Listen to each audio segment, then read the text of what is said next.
Hello friends, स्वागत है dream job अड्डा एजुकेशनल यूट्यूब चैनल पे। आज के इस वीडियो में हम Madhya Pradesh forest guard, Madhya Pradesh jail प्रहरी के 12 जून के 2023 के शिफ्ट 1 और शिफ्ट 2 के जो भी क्वेश्चन आए उन सारे क्वेश्चंस का एनालिसिस करेंगे। यदि आपको इस लेक्चर की पीडीएफ चाहिए तो हमारे टेलीग्राम चैनल ड्रीम जॉब अड्डा पे जाके इसकी पीडीएफ को डाउनलोड कर सकते हैं। तो यहाँ पास आपको टेलीग्राम चैनल का नाम लिखा है या फिर हम इसकी लिंक डिस्क्रिप्शन में डाल देंगे, तो वहां पे क्लिक करके भी आप टेलीग्राम पे डायरेक्ट पहुंच जाएंगे और इसकी पीडीएफ को डाउनलोड कर सकते हैं। तो चलिए स्टार्ट करते हैं, देखते हैं पहला क्वेश्चन कौन सा आया था। देखिए पहला क्वेश्चन आपका आया था महाकालेश्वर मंदिर से आया था कि ये महाकालेश्वर मंदिर कहाँ स्थित है। तो महाकालेश्वर मंदिर जो स्थित है ये आपका उज्जैन में स्थित है, उज्जैन में स्थित है। और एक चीज और, ये किस नदी के किनारे है? क्षिप्रा नदी के किनारे। मतलब उज्जैन जो है आपका महाकालेश्वर मंदिर ये क्षिप्रा नदी के किनारे।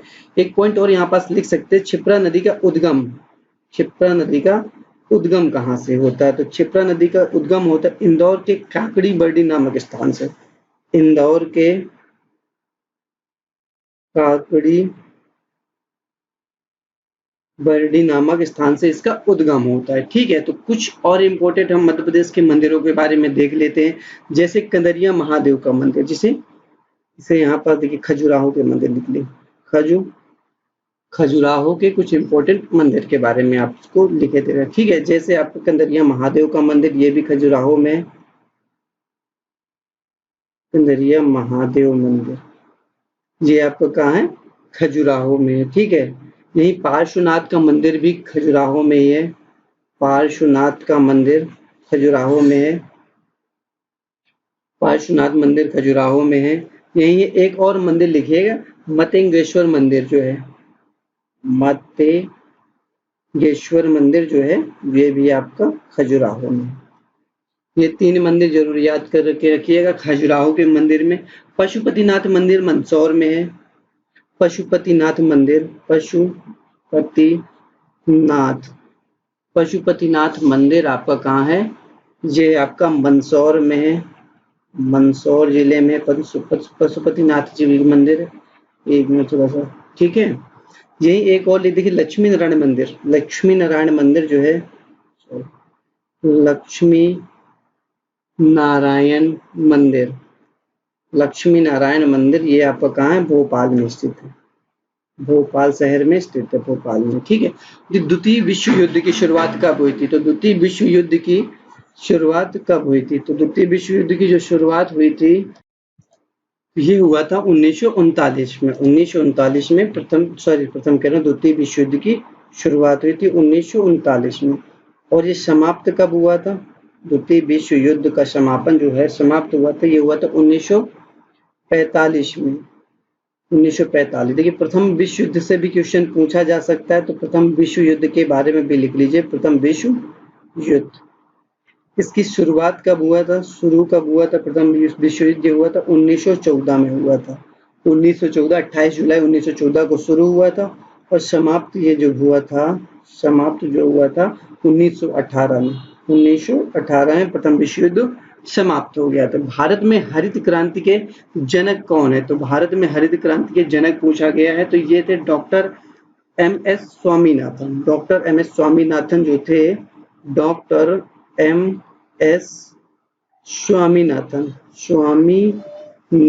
Doctor M S. स्वामीनाथन जो थे वो भारत में हरित क्रांति के जनक थे। यही अगर पूछे भारत में श्वेत क्रांति के जनक, भारत में श्वेत क्रांति के जनक, श्वेत क्रांति के जनक, भारत में श्वेत क्रांति के जनक ये कौन थे? तो ये आपके वर्गीस कुरियन थे, वर्गीस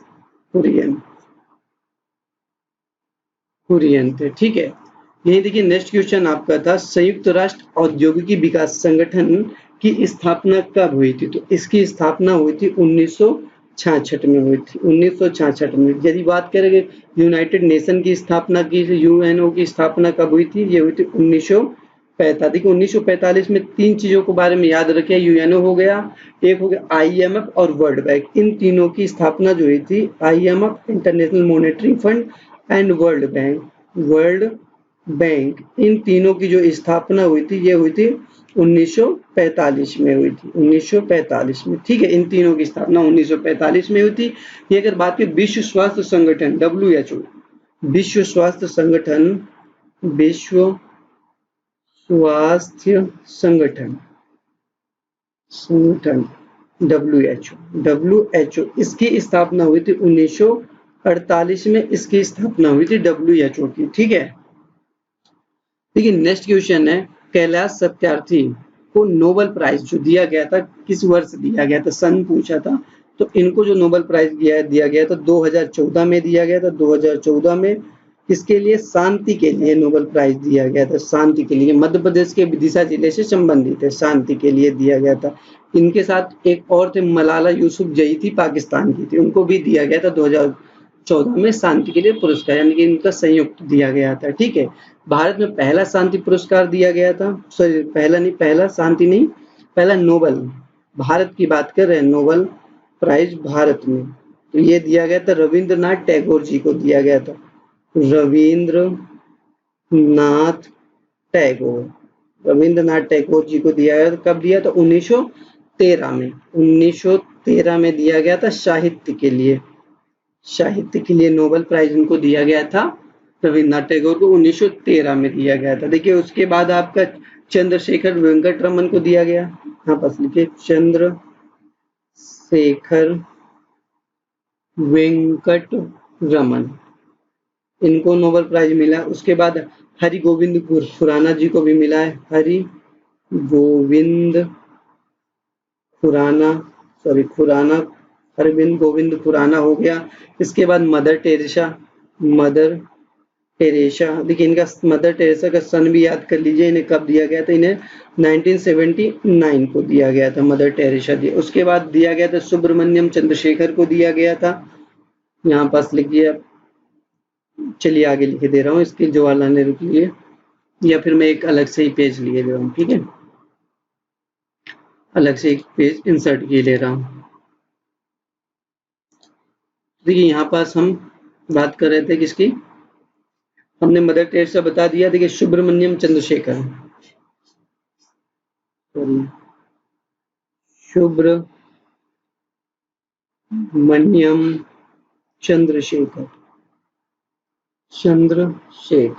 सुब्रमण्यम चंद्रशेखर जी को दिया गया था। उसके बाद है अमर्त्य सेन जी को दिया गया है, अमर्त्य सेन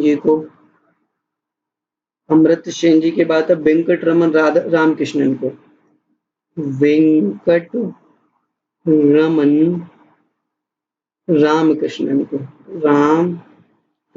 को दिया गया था। उसके बाद दिया गया था कैलाश सत्यार्थी जी को, जिसका क्वेश्चन आया हुआ था 2014, सत्यार्थी। इसके बाद मिला अभिजीत बनर्जी को, अभिजीत बनर्जी। तो मैंने जितने भी अभी तक भारत में नोबेल प्राइज मिले, जितने भी लोगों को, उन सारे लोगों के बारे में बता दिए हैं। ठीक है, देखिए नेक्स्ट क्वेश्चन आपका आया था, सॉरी एक क्वेश्चन यहाँ छूट रहा था, ये था पंडित जवाहरलाल नेहरू की समिति के अध्यक्ष नहीं थे। ठीक है, तो ये प्रारूप समिति के अध्यक्ष नहीं थे, प्रारूप समिति के नहीं थे। ठीक है, प्रारूप समिति के अध्यक्ष कौन थे, प्रारूप समिति के अध्यक्ष डॉक्टर भीमराव अंबेडकर जी थे, और प्रारूप में टोटल सदस्य 7 सदस्य थे, इसके बारे में भी याद रखिएगा। ठीक है, अगर बात करें नेहरू किस समिति के अध्यक्ष थे, तो नेहरू जी 2 समितियों के अध्यक्ष थे, नेहरू जी जो थे 2 समितियों के अध्यक्ष थे, इसको याद रखिएगा, संघ समिति और राज्य समिति, इन दोनों को याद रखिएगा, संघ समिति और राज्य समिति, इन दोनों के जो अध्यक्ष थे वो थे अपने जवाहरलाल नेहरू जी थे, जवाहरलाल नेहरू। यही अगर प्रांतीय समिति के अध्यक्ष, अगले पेज में ही लिख देता हूँ, प्रांतीय समिति के जो अध्यक्ष थे, प्रांतीय समिति के अध्यक्ष थे, प्रांतीय समिति के जो अध्यक्ष थे ये थे सरदार वल्लभ भाई पटेल थे, सरदार वल्लभ भाई पटेल जी थे। देन देखिए जो डॉक्टर राजेंद्र प्रसाद थे, ये 3 चीजों की समिति के अध्यक्ष। ठीक है, संचालन समिति, प्रक्रिया समिति और झंडा समिति। संचालन समिति, प्रक्रिया समिति और संचालन सब यहाँ पास लिख दे, तो संचालन समिति,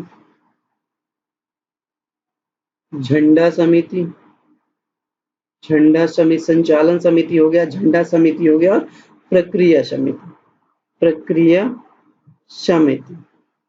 इन तीनों समिति के जो अध्यक्ष थे ये डॉक्टर राजेंद्र प्रसाद जी थे। राजेंद्र प्रसाद जी इन तीनों जो समितियों के अध्यक्ष थे।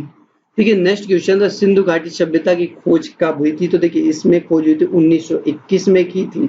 1921 में सिंधु घाटी सभ्यता की खोज की गई थी। ठीक है, और खोज की थी दयाराम साहनी ने, दयाराम साहनी ने। ठीक है, और इसमें सिंधु घाटी में पहला जो शहर खोजा गया था ये था हड़प्पा। हड़प्पा की खोज हुई थी 1921 में दयाराम साहनी के द्वारा। ठीक है, सिंधु घाटी का जो पहला शहर खोजा गया था वो हड़प्पा खोजा गया था।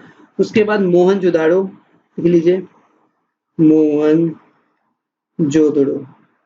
जोदड़ो। ठीक है, मोहनजोदड़ो, इसकी खोज हुई थी 1922 में। मोहनजोदड़ो की खोज हुई थी 1922 में, और इसकी जो खोज की थी वो की थी राखलदास बनर्जी ने, राखलदास बनर्जी ने की थी, बनर्जी ने की थी। एक और शहर लिखना हो तो लिख लीजिए, जैसे लोथल हो गया। ठीक है, लोथल, लोथल की खोज कब हुई थी? इसकी खोज हुई थी 1954 में। 1954 में लोथल की खोज की थी। किसने की थी? एस आर राव ने, एस आर राव ने। देखिए जम्मू कश्मीर का लोक संगीत से एक क्वेश्चन आया था कि जम्मू कश्मीर जो है उसका लोक गीत संगीत की बात है, तो इसमें 4 गीत आप लिख लीजिए। कश्मीरी हो गया, कश्मीरी गीत होता है। यही देखो रौफ गीत भी कश्मीर की, जम्मू कश्मीर का ही है। रौफ गीत, कश्मीरी गीत हो गया, रौफ गीत हो गया, छकरी गीत हो गया, छकरी गीत यही लिख ले, छकरी गीत। ये जो गीत हैं वो हो गए जम्मू कश्मीर के। ठीक है, एक और लिखना चाहिए तो लिख सकते हैं सूफियाना गीत, सूफियाना गीत भी, सूफियाना, ये भी आपका जम्मू कश्मीर का ही है। ठीक है, मध्य प्रदेश में विशेष रूप से पिछड़ी जनजाति, मध्य प्रदेश में विशेष रूप से 3 जनजातियां हैं जो विशेष रूप से पिछड़ी हैं। बैगा हो गया, बैगा जनजाति है, भारिया जनजाति है, बैगा हुआ, भारिया हुआ और सहारिया जनजाति। ये तीनों जनजाति विशेष रूप से पिछड़ी जनजाति। देखिए रेड क्लिफ रेखा किन देशों के बीच? देखो रेड क्लिफ रेखा 2 देशों के बीच में। देखिए भारत, यहाँ पास एक चीज हमेशा रखिए, भारत और पाकिस्तान के बीच में, और